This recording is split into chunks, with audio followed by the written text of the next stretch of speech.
छोटे मोटे तबादलों से ही तबादले पर ही आते हैं सर।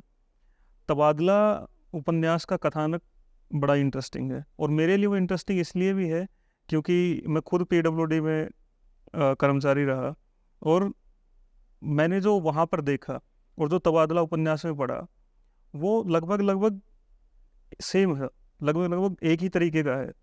तो ये लिखने का आइडिया आपको कहाँ से आया और इसके लिए रिसर्च किस तरीके की रही? देखिए, उत्तर प्रदेश में तबाह उत्तर प्रदेश बहुत पिछड़ा हुआ, अब तो थोड़ा बहुत औद्योगिक रूप से आप नोएडा या ये सारी चीज़ें देख रहे हैं। एक ज़माने में तो उत्तर प्रदेश में उद्योग धंधे थे नहीं।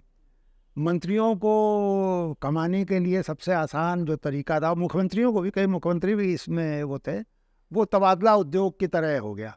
मतलब अफसरों के आप तबादला कर कीजिए, उनसे पैसा लीजिए, पैसा लेके तबादला कीजिए। बल्कि एक बड़े क्रिएटिव किस्म के मंत्री जी आए, वो ट्रांसपोर्ट के मंत्री थे, तो उन्होंने नो डिस्टर्बेंस अलाउंस कर दिया। एनडीए उसका नाम उस समय शुरू हो गया। मतलब पिछले मंत्री को आप रिश्वत दे के, कहीं आरटीओ लगे हैं, एआरटीओ लगे हैं, आप वहाँ हम हटाएंगे नहीं आपको, हम दूसरा कोई पैसा दे रहा उसको नहीं लाएंगे, आप ही हमें पैसा दे दीजिए, हम वहीं रहने दें आपको। तो उसको एनडीए कहते थे, नो डिस्टर्बेंस अलाउंस था, मंत्री जी को आप दे आइए। तो ये एक संगठित उद्योग की तरह उत्तर हुआ। ईमानदारी से। हाँ, ईमानदारी से आप वो कर लीजिए।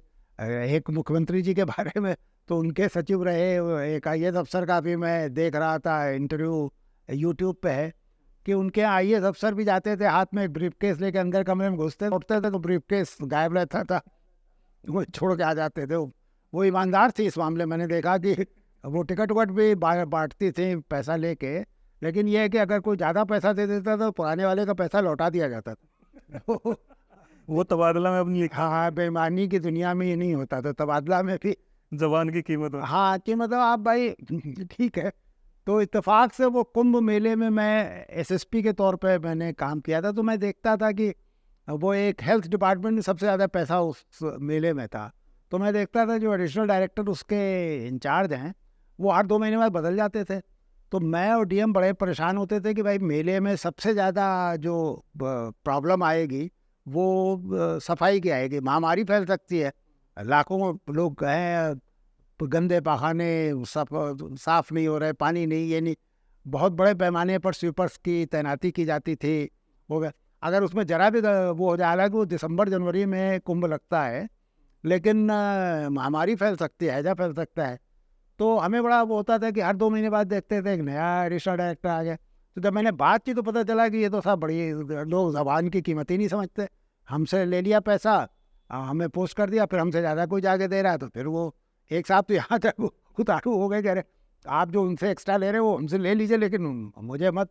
एक सज्जन का ट्रांसफ़र हो गया जब एकदम मतलब पीक पर था सारा वो कुंभ, तो उनका तो पूरे इतना इन्होंने जो अपना खर्चा किया था वो सब जब निकलने का टाइम आया तो उनका तबादला हो रहा था। तो मुझे 2 विभाग इंटरेस्टिंग लगते थे, एक पीडब्ल्यूडी और एक स्वास्थ्य विभाग, जहाँ सबसे ज़्यादा ये खेल होता था। तो इत्तेफाक से मेरे एक मित्र थे हरिश्चंद्र अग्रवाल, जो हिंदी के कवि हैं, लेखक हैं, वो पीडब्ल्यूडी में ही थे। तो उनसे मैंने बातचीत की तो उन्होंने कहा आप हमारे विभाग पर ज़रा वो देखिए। तो फिर वो इलाहाबाद में उनका भी दफ्तर था। थोड़ा ये था कि मैं वहाँ बहुत पोस्टेड रहा था, लोग मुझे पहचानते थे, तो छिपा छुपू के वो मुझे ले जाते थे और दफ्तर में बड़े बाबू के बगल में अपने कमरे में कहीं इनाकुअस बैठा देते थे, जहाँ मैं बैठ के सिर्फ देखता रहता।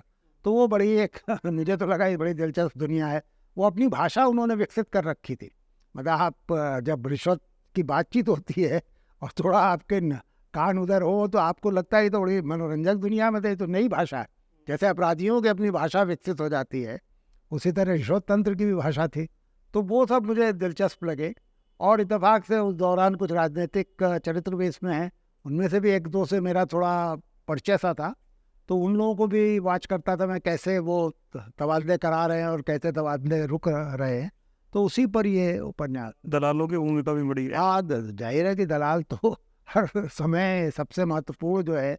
सचिवालय में आप पहुंच जाइए मुख्यमंत्री के दफ्तर के आसपास, मेरे ज़माने में उसे पंचम तल कहते थे उत्तर प्रदेश में, अभी शायद कोई और लोकनायक भवन या कुछ इस तरह कर दिया गया।